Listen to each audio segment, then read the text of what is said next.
for sure going to be able to get you some more distance. I like your pivot in the backswing.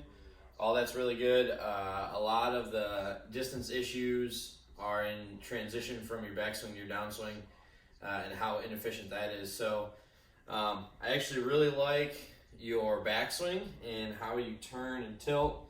You're a tall, slender kid, so distance should not be an issue at all. But what tends to happen, and I'll explain in the second video how to change this, but what tends to happen when you're in transition, you start to move both your pelvis and your chest too far towards the target at too high of a rate.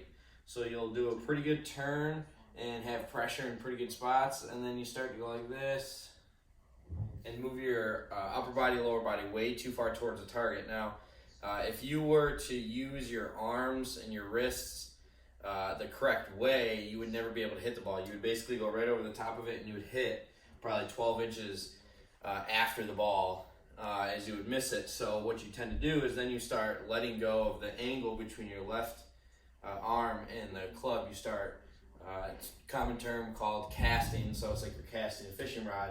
You tend to do that to make it able for you to hit the ball. So we basically understand that the club is going to be moving its fastest when basically from your shoulder all the way down to a club is a straight line. That's when the club is going to be moving the fastest. Hopefully we can get that right at contact and it'll be compressing the ball.